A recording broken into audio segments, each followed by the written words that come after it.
అందరికీ శనార్థులు. ఇయాల్టి once more ముచ్చట్లతో Sittamma వచ్చేసింది. ఇంకెందుకు లేట్, ముచ్చట్లు షురూ చేసే ముందు హెడ్లైన్స్ చూద్దాం. రేవంత్ రెడ్డి సారు సభ హిట్టు, జనాలు వచ్చిండ్రు పొట్టు పొట్టు. గిట్టుబాటు ధరలు లేక రైతన్నలు విలవిలలు, కనుకరించాలని సర్కారుకు మొక్కులు. రాష్ట్రంలో ఆదరణ పెరుగుతున్న బీజేపీ ఈసారి ఖచ్చితంగా గెలుస్తుందంట మెజారిటీ. పవనాల సారు నామినేషన్, పిఠాపురం అంతా హైటెన్షన్.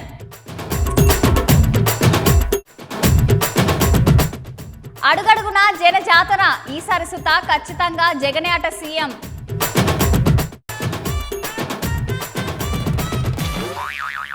ఎలక్షన్లు దగ్గర పడుతున్న సంధి అన్ని పార్టీలు జోరుగా ప్రచారం చేస్తున్నాయి. గట్లనే యాటి నుండి చేగుర్తు పార్టీ లీడర్ల తరపున తెలంగాణ ముఖ్యమంత్రి రేవంత్ సారు ప్రచారం చేస్తున్నాడు. గా ముచ్చట్లేందో ఒకసారి చూసొద్దాం చెలో. అవునల్లా ఎలక్షన్లు దగ్గర పడుతున్న సంది అన్ని పార్టీల నాయకులు ప్రచారంలో ఫుల్ బిజీగా ఉన్నారు. వాళ్ళ అన్ని పార్టీల నాయకులు జనాల దగ్గరకు ఓట్ల గురించి చెప్పుకుంటా ఈ ఎలక్షన్లలో గెలిస్తే ఏం చేస్తామని చెప్తూ జనాలను ఓట్లు అడుగుతున్నారు. అందులో భాగంగానే నిన్న ఆదిలాబాద్ మేడ్చల్ మీటింగ్ పోయిన రేవంత్ సారు ఇవాళ మీటింగ్ లో సారు మాట్లాడుతున్నాడు. సార్ మాటలు మీర్సుతో పాలినుర్రి.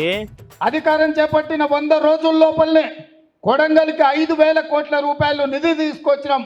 ఇవాళ మక్తల్ నారాయణపేట కొడంగల్ ఎత్తిపోతల పథకానికి 4,000 కోట్ల రూపాయలతోని 130,000 ఎకరాలకు నీళ్ళు ఇచ్చే మన జీవనాధారం ప్రతి ఎకరాకు నీళ్ళు ఇవ్వాలని ఇవాళ పథకం తీసుకొచ్చినాం. ఈ పథకాన్ని నేను సూటిగా ఆరోపణ చేస్తున్న డీకే అర్ణమ్మ మీద. ఆనాడు కిరణ్ కుమార్ రెడ్డి గారు ఇవ్వడానికి సిద్ధమైన అడ్డం పెట్టి మక్తల్ నారాయణపేట కొడంగల్ ఎత్తిపోతల పథకానికి అడ్డుపడ్డది ఆ రోజు డీకే అర్ణమ్మ. ఆ రోజు అడ్డుపడ్డామే ఈ రోజు మనం తెచ్చుకుంటే చూసి ఓర్వలేక ఇవాళ మనల్ని దెబ్బతీయాలని చూస్తున్నాను. నారాయణపేట మక్తల్ ఇక్కడనే నేను పెరిగినా అన్న సంతోషం తల్లి, నువ్వు ఇక్కడనే పెరిగినావు, మేము కూడా ఒప్పుకుంటాం. ఎందుకమ్మా మాకు కృష్ణా వికారాబాద్ రైల్వే లైన్ రాకుండా అడ్డుకున్నావు? ఎందుకమ్మా నువ్వు మంత్రి పదవి దిగిపోయే వరకు మా మద్దూరు కోస్కి డబుల్ రోడ్ ఇవ్వలేదు? ఎందుకమ్మా దామర్గిద్ద నుంచి మా మద్దూరుకు డబుల్ రోడ్ వేయలేదు? ఎందుకమ్మా మా మైపి నగర్ నుంచి చించోలి వరకు రోడ్డు గుంతలు పడి 3 గంటలు పట్టేది కోస్గికి రానికి? ఎందుకు వేపియలేదు తల్లి? ఎవరికైనా ఓపిక అనేది కొంతవరకే ఉంటుంది. కానీ గా ఓపిక ఒక్కసారి నశించిందనుకో ఎట్లుంటుందంటే ఇదిగో గిట్లుంటుంది. కొన్నిసార్లు ట్రాఫిక్ కూడా జామ్ కావచ్చు, నిరసనలు కూడా చేయొచ్చు, దెబ్బలు కూడా తగలొచ్చు. ఇక ముచ్చట ఏంటంటే ఆర్టీసీ బస్సు నడిపే డ్రైవర్ అన్న మీద నవాజ్ అనే యువకుడు దాడి చేసిండట. అంటే కొట్టిండోళ్ళు. ఎందుకంటే ఎర్ర టెండల పాపం తిరిగి బస్సు నడిపే రాములన్న బుక్కడు అంత అన్నం తిందామని డిపోలో బస్ ఆపుకున్నారంట మధ్యాహ్నం. గాయదాల్ని ఎక్కడికి వెళ్ళి వచ్చిండో ఏమో. గా బద్మాష్ గారు డ్రైవర్ అన్న బస్సు ఎక్కడికి పోతుందని అడిగితే మధ్యాహ్నం అయింది కదా కొంచెం బువ్వ తిని పోదామని చెప్పంగానే నవాజ్ అనేటోడు డ్రైవర్ అన్న మీద చేయి చేసుకున్నాడు. అలా పాపం అందరి మేలు కోరే డ్రైవర్ అన్ననే ఇట్లా కొట్టేసరికి ఆయన డ్రైవర్ అన్నలో యూనియన్ మొత్తం బస్సులో నాపి ధర్నాకు దిగినాయి. ఆయన ఈ బద్మాష్ గాడికి ఇట్లా కొడతాడా? మధ్యాహ్నం అయితే ఎవరైనా గింత బుక్కెట్ అన్నం తినే కదా మళ్ళా డ్యూటీ చేసుకునేది. ఏమైనా ఇటు చేసింది మాత్రం తప్పేనోలా అని అంటున్న వాళ్ళు చూసిన వాళ్ళు గా బస్సులు ఆపేసరికి ప్రయాణికులు అయితే మస్తు తిప్పలు పడ్డారు పో.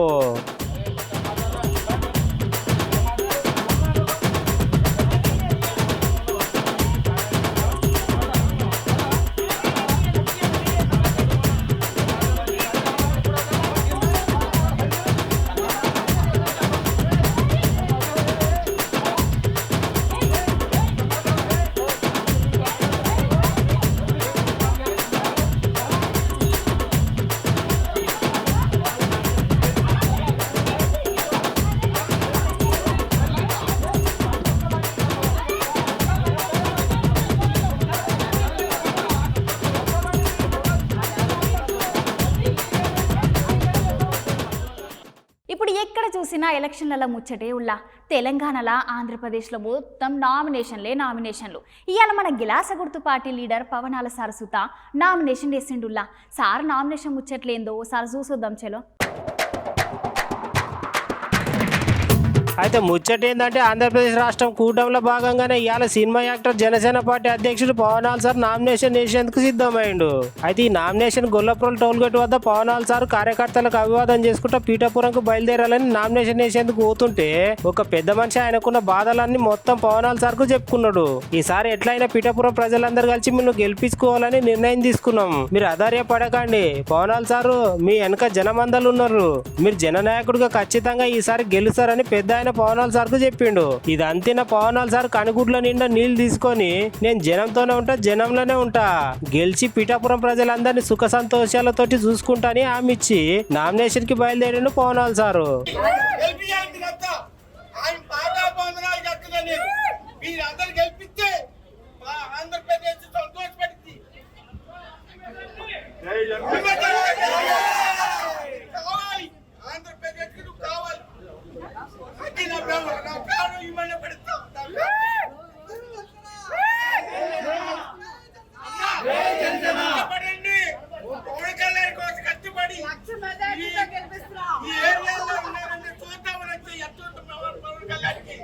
ఏం చేస్తున్నారు అని అభిమానంతో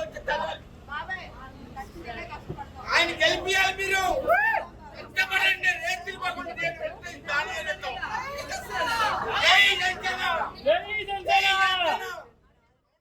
ఎద్దేసిన ఎవుసం, రైతు ఏడ్చిన రాజ్యం ఎప్పుడు బాగుపడలే.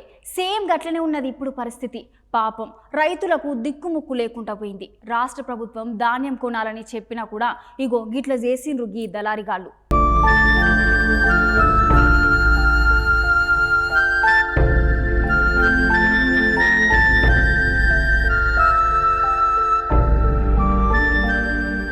రైతన్నలే దేశానికి వెన్నెముక్క అంటారు కదా, గా మాట నిజమైతే ఎంత బాగుండేనో కదా. ఎందుకు గిట్లా అంటున్నా అంటే పాపం రైతన్నల కష్టాలు మన రాష్ట్రంలో అంతింత కాదుల్లా. చేసిన పంట చేతికొచ్చే యాలకు పంటకు గిట్టుబాటు ధర లేక రైతన్నలు 60 కష్టాలు పడుతున్నారు. రైతుల గోస ఎవరికి మూర్తలేదు. పాపం రైతన్నలు పండించిన పంటను మార్కెట్లకు తీసుకుపోయిన ఆ పంట కొనేటోళ్ళు లేక నెస్స ఇబ్బందులు పడుతున్నారు. రాష్ట్ర సర్కార్ రైతుల నుంచి వడ్ల గింజలను కొనుగోలు సజావుగా జరగాలని ఆదేశించిన గిన్నె కింది స్థాయి వరకు అవి అమలు అయితేనే లేవు.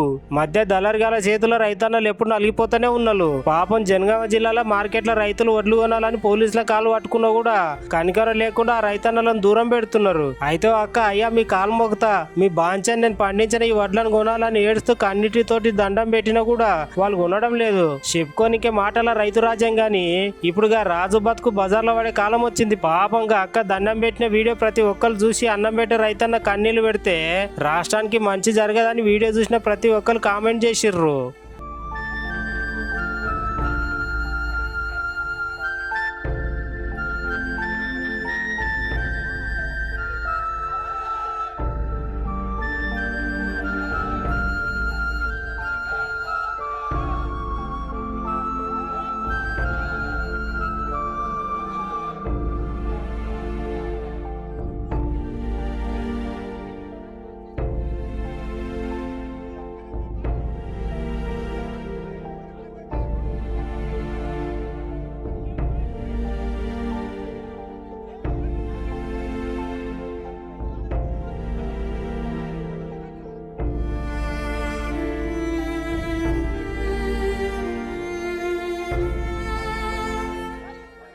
ఎలక్షన్లు దగ్గర పడుతున్న సంధి కమలం పువ్వు పార్టీ మస్తు జోరు చూపిస్తున్నది. లీడర్లు జనాలను ఎదుర్కొంటా జనాలను ఉండేటట్టు చూసుకుంటున్నారు. దాంట్లో భాగంగానే ఇలా కిషన్ రెడ్డి సారు మాట్లాడుతున్నాడు. ఇక ముచ్చట్లేందో మాలకు చూసొద్దాం పాలి.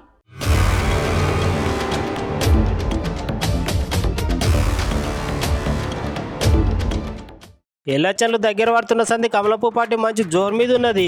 ఈసారి ఎట్లయినా తెలంగాణలో ఎక్కువ సీట్లు గెలుస్తామంటున్నారు బీజేపీ లీడర్లు. అందరు లీడర్లు ఎప్పటికీ జనాలలో ఉండుకుంటా మంచి పేరు తెచ్చుకున్నారు. లీడర్లు అందరు ఇప్పటికీ ఆల్రెడీ నామినేషన్ లేసి ప్రచారం కోసం అని జనాలతోని మాట్లాడుతున్నారు. ఆ సారోల మాటలు మీరు పాలు ఇన్నుర్రీ.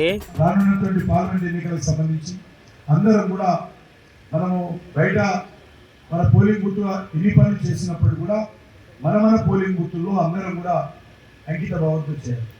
నేను రాష్ట్ర నాయకుడైనా, లేకపోతే డివిజన్ ప్రెసిడెంట్ అయినా, డివిజన్ సెక్రటరీ అయినా అందరం కూడా మన కోఆర్డినేటర్ కావచ్చు, లేకపోతే పోలింగ్ బూత్ అధ్యక్షులు కావచ్చు, పోలింగ్ బూత్ సెక్రటరీ కావచ్చు, ఎవరైనప్పుడు కూడా పోలింగ్ బూత్లో ఖచ్చితంగా పనిచేయాలి. మనం అనుకుంటాం ఆ పోలింగ్ బూత్లో మెజార్టీ వస్తుంది. మెజార్టీ రావడం అనేది సెకండ్ ఫ్యాక్టర్. ఫస్ట్ మన పోలింగ్ బూత్లో డోర్ టు డోర్ క్యాంపెయిన్ చేస్తున్నామా లేదా, ఓటర్ను కలుస్తున్నామా లేదా. ఎందుకంటే నరేంద్ర మోడీ గారు చెప్పారు, ఈసారి ఎలక్షన్స్లో మీరు బహిరంగ సభలు ఎన్ని పెట్టారు లెక్క కాదు, మీరు ఎన్నిసార్లు మీ బూతులలో మన పార్టీ కార్యకర్తలు డోర్ టు డోర్ వెళ్ళి ఓటర్లను కలిసారనేది ప్రధానమైనటువంటి అంశం. కాబట్టి దయచేసి అందరినీ కోరుతున్నాను, ఒక్కసారి ఎవరికి వారు ఆత్మ పరిశీలన చేసుకోండి. మీకు బిడ్డ పేరు కూడా ఏం చెప్పడం లేదు. ఈ పోలింగ్ బూత్ అంతా ఉన్నటువంటి ఆ 250 houses 300 houses door to door campaign 2 సార్లు 3 సార్లు.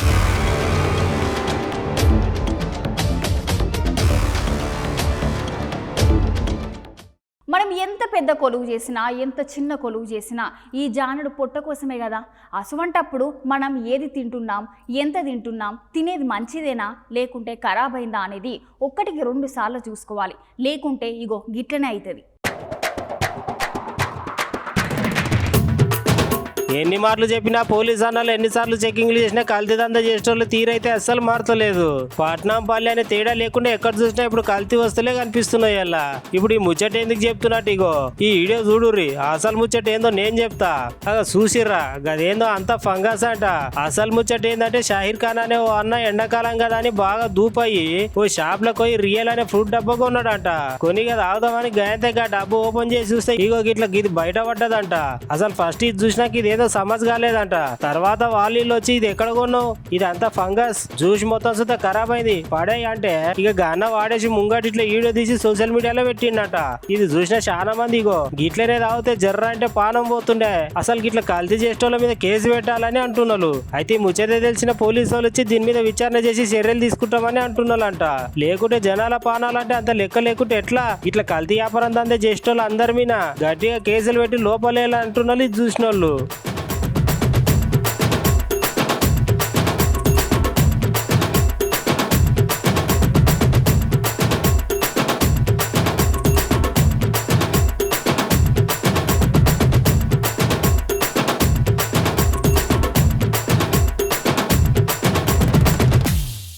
అబ్బబ్బబ్బా, ఏం జనం ఏం జనం, ఎక్కడ జనం, ఎటు చూసినా పొట్టు పొట్టు మంది. మన జగనాల సారు బస్సు యాత్ర మామూలుగా నడుస్తలేదులా. ఈసారి సుత ఖచ్చితంగా మళ్ళీ అధికారంకి వస్తామని అంటున్నాడు. బస్సు యాత్రలో పోకుండా అందరినీ కలుస్తున్నాడు. మళ్ళీ అధికారంలోకి వస్తే ఏం చేస్తామో కూడా చెప్తున్నాడు. సార్ బస్సు యాత్ర విశేషాలు పాలి మనం సుత చూసొద్దాం పాలి. అవునోళ్ళ ఎట్లా చేసైనా మళ్ళీ అధికారంలోకి రావాలని జగనాల్ సార్ చూస్తున్నాడు. ఎలక్షన్లు దగ్గర పడుతుంటే సారు జనాలలో ఉండేటట్టు చూసుకొని బస్సు యాత్ర షురూ చేసిండు సారు.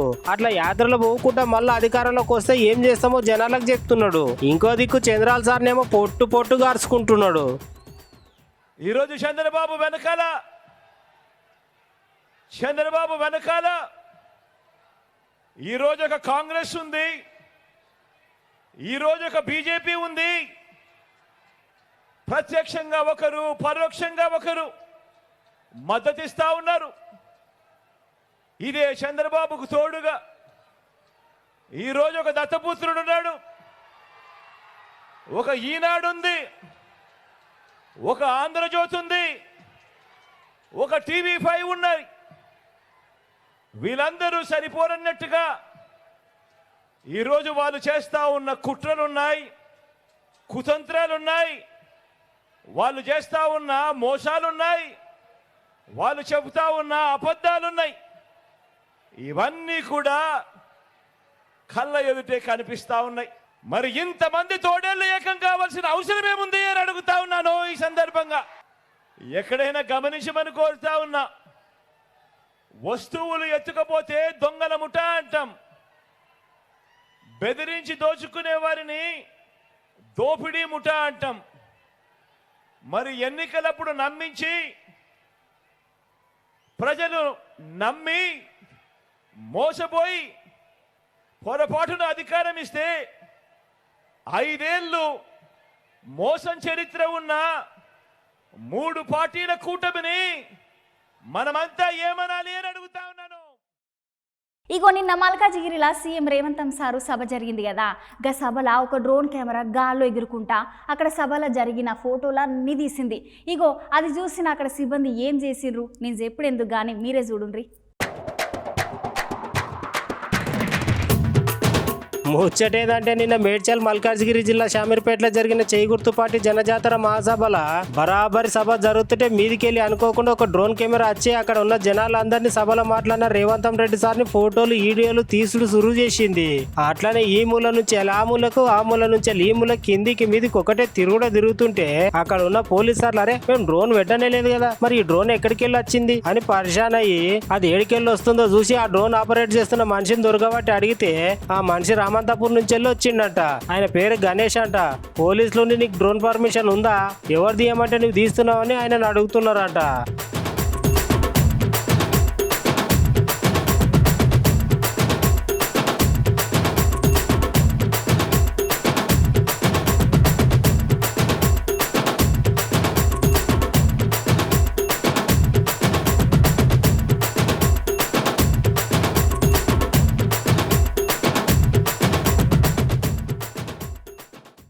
ఇక గివ్వుల్లో ఇయాల్టి ముచ్చట్లు మళ్ళా కొత్త ముచ్చట్లతో మళ్ళా కలుద్దాం. అంతవరకు ఉంటాం మళ్ళా.